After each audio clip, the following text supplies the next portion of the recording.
ओम नमः शिवाय। श्री शिवाय नमस्तुभ्यम।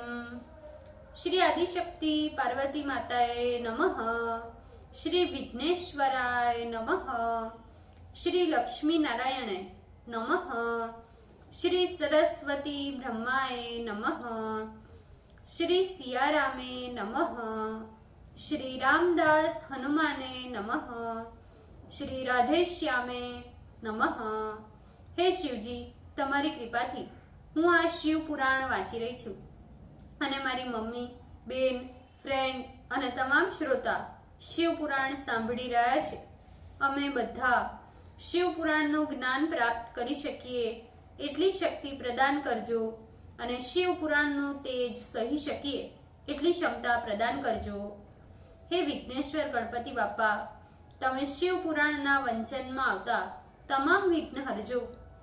हे कृष्ण मनोहारिणी राधा जी, हे श्याम सुंदर, हे सिया राम जी, हे रामदास हनुमान जी, तमे शिव पुराण सांभळवा जरूर पधारजो अने मारा हृदयमां स्थान ग्रहण करजो।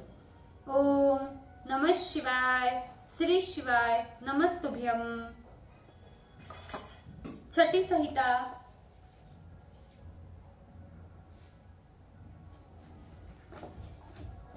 एकांविशो अध्याय, पेज नंबर 1627।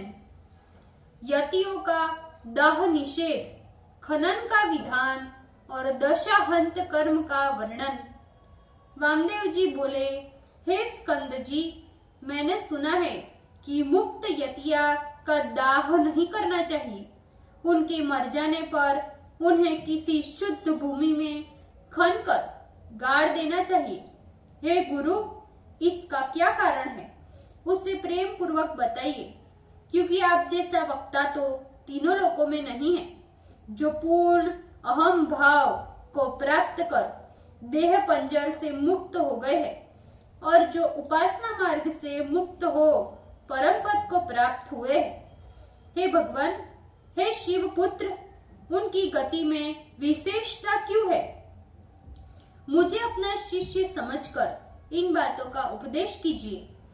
सुत जी बोले, वामदेव जी का निवेदन सुनकर असुर निकंदन स्कंद जी शिव जी के द्वारा सुने हुए परम रहस्यों को मुनि से कहने लगे। हे मुने, इस गुप्त बात को सर्वज्ञ सदाशिव ने परम शैव भृगु से जैसा वर्णन किया था, हे ब्रह्मन, मैं वही तुमसे कहता हूँ। ये ज्ञान जिस किसी को नहीं देना चाहिए, शांत चित्त शिव भक्ति से युक्त शिष्य को ही देना चाहिए। यदि कोई समाधिष्ठ यति शिव भाव को प्राप्त होकर देह में प्रारब्ध का भोग करता है, तो वही धैर्यवान परिपूर्ण शिव होता है। जिसका चित्त अधीर है एवं जो समाधि की प्रक्रिया को नहीं जानता, उसके लिए उपाय कहता हूँ। हे महर्षि, सावधान चित्त होकर सुनो।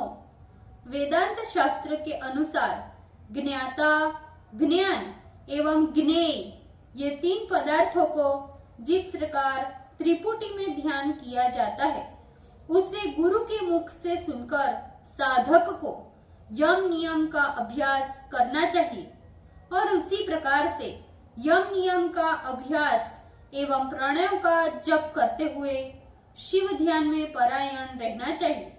देह की दुर्बलता से यदि अधीर यति निष्काम भावना से शिव ध्यान परायण हो कदाचित अपने शरीर का त्याग कर दे, तो सदाशिव के अनुग्रह से नंदी से प्रेरित 5 अतिवाहिक देवता कर्मानुष्ठान में तत्पर उस जीव को कर्म अनुसार स्वर्ग ले जाने आते हैं।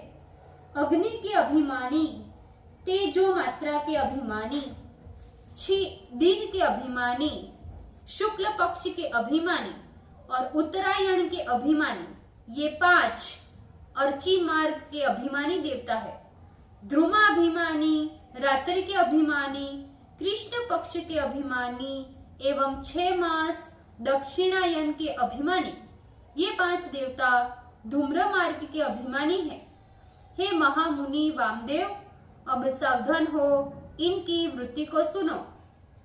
ये पांचों देवता कर्म अनुष्ठान में तत्पर जीव को उनके पुण्य से स्वर्ग ले जाते हैं। पुनः वे जीव पुण्य के समाप्त हो जाने पर पुनः मनुष्य लोक में जन्म प्राप्त करता है। किंतु अर्ची मार्ग से जाने वाले उन्हीं यतियों को वे देवता भूतल से आरंभ कर 5 प्रकार के मार्ग से विभक्त कर क्रमशः अग्नि आदि के क्रम से सदाशिव के स्थान तक लेकर जाते हैं। पुनः शिव के चरणों में प्रणाम कराकर उनके अनुग्रह के लिए कर्म में लगाकर उन्हें वहीं रहने देते हैं। तदंतर देवाधिदेव सर्वेश सर्वनायक सदाशिव उस यति को आया देखकर यदि वो विरक्त है तो उन्हें महामंत्र का उपदेश कर गाणपत्य आदि स्थानों पर अभिषिक्त करके अपनी साम्यता देते हैं और निरंतर अनुग्रह भी करते हैं। उससे मृग, टंक, श्रेष्ठ त्रिशूल वरदान से विभूषित कर त्रिनेत्र, चंद्रखंड, गंगा से युक्त जटा तथा संपूर्ण कामनाओं को प्रदान करने वाला उत्तम विमान देते हैं। किंतु जो ऐसा नहीं है उसे नृत्य, गीत, मृदंग आदि बाजों से मनोहर रुद्र कन्याओं से युक्त कर दिव्य वस्त्रों, मालाएं, आलेप एवं नाना प्रकार के भूषणों से भूषित करते हैं। दिव्य जल से पूर्ण दिव्य अमृत घट प्रदान करते हैं और करोड़ों सूर्य के समान प्रकाश एवं करोड़ों चंद्रमा के समान शैत्य प्रदान करते हैं। उसके भोग के कुतूहल के क्षय के लिए मनोवेगगामी दिव्य विमान भी प्रदान करते हैं। इस प्रकार जब भोग लेने पर उसके कौतूहल का क्षय हो जाता है तब महान परमेश्वर उसकी कामना को जलाने के लिए प्रलय अग्नि के समान प्रकृति दुष्प्राप्य अपनी शक्ति को उसे प्रदान कर अनुग्रह करते हैं और मैं पूर्ण हूँ, मैं शिव हूँ, इस प्रकार के भावनात्मक मंत्रों का भी उपदेश किया जाता है। पुनः स्वदावश्य रूपा समाधि जो बेरोक टोक सूर्य आदि कर्म की सामर्थ्य रखती है उसको भी प्रदान करते हैं। वे जगत गुरु ब्रह्मदेव की आयु के क्षय पर्यंत पुनरावृत्ति वर्जित परम मुक्ति प्रदान करते हैं। शिव का यही समष्टि युक्त सर्वेश्वरीयशाली पद है जो वेदांतों ने इसी को मुक्ति घंटा पथ कहा है। जब सप्तप्रदायवादी यति शिथिल होकर म्रियमाण अवस्था को प्राप्त हो जाता है तब यतिगण उसके चारों ओर से स्थित हो जाए और क्रमशः प्रणवादी मंत्रों का उपदेश, उक्त महावाक्य तथा उसके तात्पर्य को सावधानी से उपदेश करे। जब तक उसकी आत्मा शिव में लीन न हो जाए तब तक निर्गुण परम ज्योति को प्रणाम करते हुए शिव का ही प्रेम पूर्वक स्मरण करते रहना। अब इसके बाद इनके शरीर के संस्कार का क्रम कहता हूँ जिससे दाह न करने पर भी इनकी दुर्गति नहीं होती। ये यति लोग समस्त कार्यों से संन्यास लेकर शिव परायण होते हैं। अतः असंस्कृत शरीर वाले इन यतियों के शरीर को दाहादि दोष से दूषित करने वाले राजाओं का राज्य नष्ट हो जाता है और उस गांव के रहने वाले लोग भी महादुखी रहते हैं। इसलिए इस पाप के परिहार हेतु प्रायश्चित कहता हूँ। हे मुनीश्वर, नम इरिण्याय से आरंभ कर नम आमिवत्केभ्य पर्यंत मंत्र का जप करते हुए अंत में ओम का उच्चारण कर देव यजन को पूर्ण करे जिससे उस दोष की शांति होती है। हे विप्र, जिस प्रकार पुत्रादि उसके शरीर का संस्कार करे वो सब विधि मैं तुमसे ऊपर कृपा करके कहता हूँ। हे वामदेव, सावधानी से सुनो। सर्वप्रथम मृत यति के शरीर में मिट्टी आदि लगाना चाहिए। तदंतर शुद्ध जल से रुद्र चमक एवं रुद्र सूक्त द्वारा स्नान कराकर पुष्प आदि से पूजा करनी चाहिए। फिर आगे शंख रखकर उसके जल से शरीर का मार्जन करना चाहिए। पुनः शीर पर पुष्प रखकर प्रणव मंत्र से मार्जन करना चाहिए। उसके कौपीन आदि वस्त्र को त्याग कर नवीन वस्त्र पहनाना चाहिए और शास्त्रीय विधि के अनुसार उनके सर्वांग में भस्मोद्वलन करें। मस्तक पर भस्म का त्रिपुंड एवं चंदन का तिलक लगाकर पुष्पों की माला गूंथकर शरीर को विभूषित करना चाहिए। तदंतर हृदय, कंठ, शीर, दोनों बाहु, प्रकोष्ठ एवं कानों को यत्न पूर्वक रुद्राक्ष की माला से अलंकृत करें। पश्चात धूप लेकर उसको उठाकर छीके पर रखकर ईशानादि पंच ब्रह्मात्मक रथ पर उसे स्थापित करें। उस रथ को ओम सघोजातम आदि पंच ब्रह्मात्मक मंत्रों से सुगंधित पुष्पों द्वारा अलंकृत करते रहना चाहिए। उस रथ पर बैठे हुए प्रेत को नृत्य, बाजे तथा ब्राह्मणों के वेद पाठ से ग्राम की प्रदक्षिणा कराते हुए लेकर जाना चाहिए।